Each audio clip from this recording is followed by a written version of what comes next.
Welcome to Musings of Faith. I'm Taya Kwebina and I'm glad you're here today. I hope you're well. So today I'll be talking about kindness. I imagine most people know what kindness is. It is by definition a quality of being friendly, of being generous and considerate. Though I believe kindness is a lot more than this. I also imagine that most people know the importance of showing kindness to others. So when the word kindness is mentioned, it's usually from the perspective of giving kindness to somebody else. But today, I'm talking about kindness from the point of view of the person showing kindness to others. See, most people who show genuine kindness to others do so without any agenda, without expecting anything in return. So their kindness is altruistic. The Bible talks about seed time and harvest, night and day. Just like cause and effect, these things are laws that God has written into life. I believe that kindness has a voice. It probably has hands and legs, and it goes to places, metaphorically speaking. Your kindness has a voice. It can speak on your behalf, especially in places where you're unable to speak for yourself. And I'll share a few examples from scriptures. And the first is from Acts of the Apostles 9:30 to 39. So there was a believer in Joppa called Tabitha, which is in Greek is called Dorcas. And she was always doing kind things for other people, helping the poor.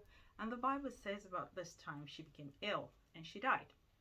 Her body was washed up and put in upstairs bedroom for burial. But the believers had heard that Peter was in a nearby town called Lydda, and they sent, words to him to come and raise this lovely lady. So Peter arrived. The widows were weeping and sharing all the beautiful coats and other clothes that Tabitha had made for them. And Peter sent them all out of the room. He prayed for the dead woman and he raised her back to life. Then he called in the widows and all the believers. Then he presented her back to them alive. Now I read this passage and a few things jumped out at me. One, Tabitha was clearly much loved. And number two was that she was dead and couldn't ask for favors or pray for herself. But the widows wouldn't let her stay dead. The widows have clearly known the pain of losing a loved one, and they had lost their husbands, their benefactor. But this is quite significant because the widows, I wondered when their respective husband died, if they considered getting a Peter or a priest to raise them up. But it seemed to me that they accepted the death of their husbands, but they refused to accept the death of Tabitha, the kind, the benevolent woman. It made me wonder if their husbands were less kind, or the fact that they couldn't afford to lose another benefactor who showed them kindness without expecting anything in return. I don't know, but this was quite significant.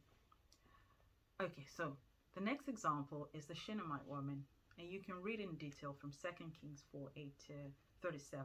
And the story is about the prophet Elisha visiting the town of Shinom. And there's this woman referred to as the Shinomite woman.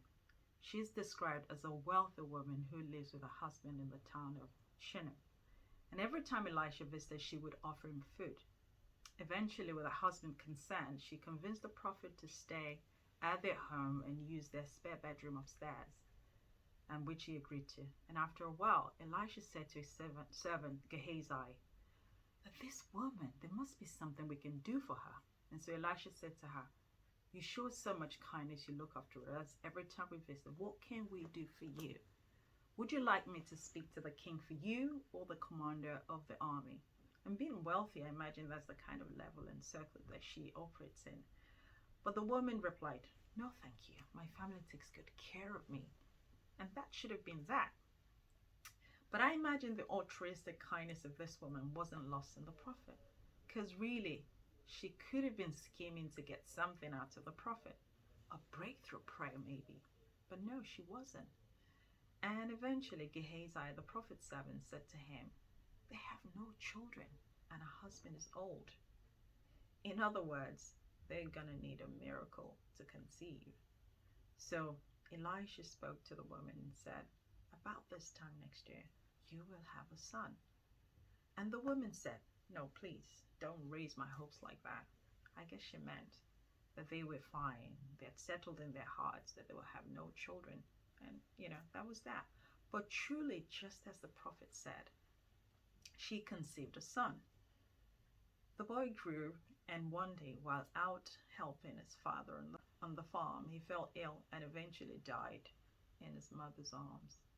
Long story short, she laid the baby in the prophet's bed in the spare bedroom upstairs and went to the prophet and got the prophet to come back and raise the boy, and he did, and gave the boy back to the mother. So through the seed of kindness, she reaped a son she was no longer expecting, and she also got the boy back. Now, how do I know she was no longer expecting the son? Because when the prophet said, what can I do for you? She said, we have no needs. So kindness grows. Even though you might not be expecting it back, it does grow. And ultimately, the harvest, the reward of kindness is from God. He pays back. There are two more stories I would love to share quickly. The next is the widow of Zarephath, who fed the prophet Elijah. Now, during the time of dryness in the land, no rain, no food, she was poor with just the last bits of ingredients to make her last meal for her family, for herself and her son to eat and then die. But then she shared their meal with the prophet, and she miraculously never ran out of ingredients till the rains returned. Now, I have no doubt that she always had been a very kind and generous woman. In fact, God specifically chose her as the person to feed Elijah in those dry times, because even Jesus referred back to her when he said, there were many widows in Israel, yet Elijah was sent to this particular widow. So I want to believe that was because she had a history of kindness and generosity, and that she will be kind to Elijah and consistent with her character, even with the little she had. And at the same time, the harvest was ripe. Some lessons here. You don't have to be rich. You don't have to have much to be kind. Secondly, be genuine and consistent in your kindness, expecting nothing, but knowing that God ultimately rewards. And lastly, don't be tired of being kind. So the last story is about the Roman officer called Cornelius. He was described as the commander of the Italian regiment, and also described as devout and God-fearing, who gave generously to the poor and prayed regularly. Now, I want to imagine that when you give a lunch really and generously to the poor, there's no expectation of being paid back, just out of kindness. Well, at least for most people, just out of kindness. And God saw this and said to the officer's prayer, an almsgiving has come to him as memorial, and his prayer was answered. There's a lot more to this story, but I'll end it here. I've taken us through 4 different stories from the Bible, and this is not an exhaustive list of kindness and generosity in the Bible, but this is a wide spectrum of different types of people, from the poor widow who shared out her last meal out of lack, to the wealthy widow with a spare room who also had need, but who put her need aside to show hospitality, to Cornelius, a powerful man. He's a commander in the army and yet had consideration and compassion towards the poor. To Tabitha, just an everyday woman with a sewing machine. Okay, I don't know if she had a sewing machine or not, but she made clothes for others. Not much was actually said about her life, if she was married or widowed, or if she had children or not, but her kindness got her a spotlight in the Bible. Kindness always is about meeting a need. Be it a need for listening ear, a need for friendship, a need for forgiveness, a need for kind words. A lot of times, kindness will be about meeting the needs of those who do not have. And I'll leave you with these 2 Bible verses. Psalms 112 verse 9.